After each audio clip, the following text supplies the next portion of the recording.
being the same Vanderpump behavior, you know? I don't know.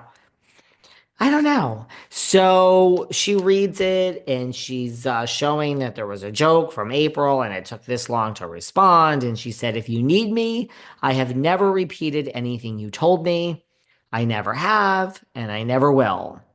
Now, Kyle is saying, well, I can't break the fourth wall here, so I haven't been able to say what it means, but basically, I meant on air production. On air. Like, if you tell me something, I won't say it on air while we're filming The Real Housewives of Beverly Hills. And Dorit is saying, that's not really what you're saying. Like, you're basically talking about me and you're saying if you say something, yeah, I won't tell Dorit. Now, Garcelle is team Dorit on this. She's like, no, it wasn't about production. Kind of like when I hung out with PK back in September of this year. And then it's like, well, I don't know if all these things are really things I should be talking about. I'm behind the velvet rope. I don't hide things from my audience, but I feel when I am told something, it's not my place to repeat it. Everything will come. Let me tell you something. Everything, these desperate podcasters, exclusive, oh, this and that, great, have at it. That ain't this brand. I feel everything comes out. Everything will come out eventually. What is meant to come out comes out. And then we talk about it. I mean, I could think of all the things from Jersey that I knew on for the years. I'm like, I don't need to repeat this. I was told directly this by Margaret or Dolores. It all comes out. So I feel in confidence you don't repeat things on air. So Kyle is saying that's what she meant. Well, to the general millions of people watching the show, I meant that, PK, if you tell me something, I'm not going to bring it onto the show. Okay, I see her argument. I'm like Erica because Erica and I are lawyers. Look, when you go to law school for 3 years, you are taught to see things from every side. That's what lawsuits are made of. I mean, we have these videos. Everyone see this video with Justin Baldoni and Blake? And this video is released, and it's like his team released it, and they're like, this proves that Justin did nothing wrong.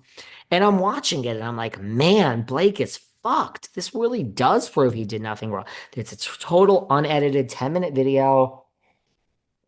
They did 3 takes, 3 different ways, and all this other stuff. And I'm like, yeah, he did nothing wrong. It's just for the movie. And we really believed that for like 24 hours. And then 24 hours later, Blake's lawyer comes out saying, like, we love this video. Thank you for releasing it. This proves everything we've been saying. He wasn't supposed to speak to her out of character. He pulls her closer. He's talking about her breath and his breath and this and that. And this is just totally inappropriate. And we're watching the same video that I watched, the same video I watched for 24 hours, where Justin's lawyers were like, she is just tried to hijack this movie and he did nothing wrong. And I'm like, you go, Justin. Then you look at her lawyers, and I am Team Justin, just to be very clear. Then, and that's a whole nother discussion we just don't really have time for. We've talked about it recently. We'll talk about it again. And then you read what her lawyer said, and it's like, they're like, this is exactly what we've been saying. He's out of character. They had an agreement that he would only speak to her during these intimate scenes in character. And he's talking about this and pressing up against her and touching her lips. And I'm like, man, yeah, I believe everything she's saying now. So that is the beauty of law school. That is the beauty of being a lawyer. That is the beauty of lawsuits. That's what I love about it. Now, I don't want to go back and practice law ever again in this lifetime, but that's what I love. You take one situation and man, we just argue, and this argument is so strong, and that argument is so strong, and it don't matter where the truth is. In lawsuits, the truth doesn't matter. The truth doesn't matter. It's just how it looks, and you could argue the facts. So I love that. That's what I love about the law. But so yeah, great argument, Kyle. Great. So I do agree with Erica on this, that I see it both ways. I see her argument.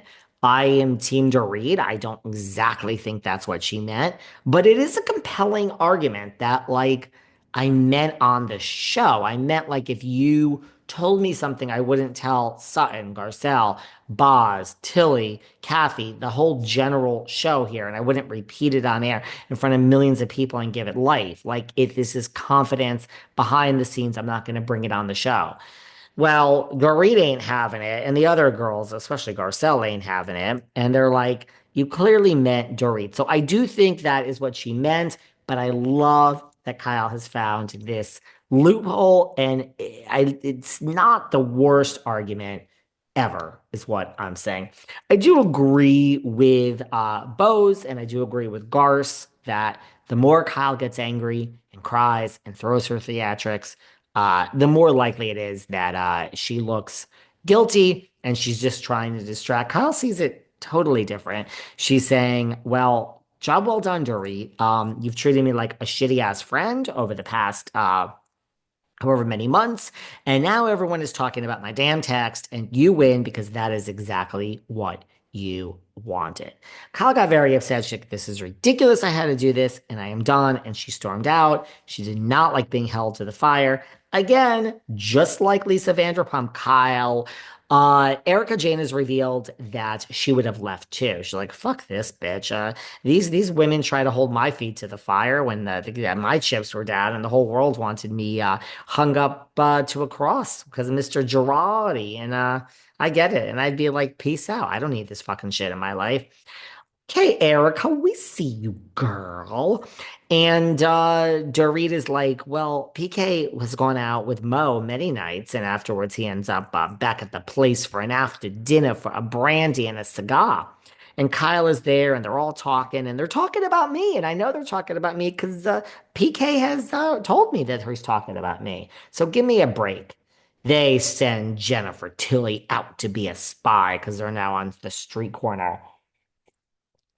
Tilly sneaks back in. Tilly and Kathy, the two friends of, some comic relief. She sneaks back in. Well, this is what they're talking about. He.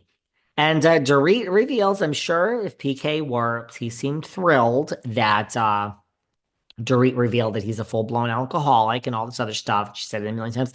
I'm sure PK is thrilled that Dorit has revealed that she used to call PK the monster.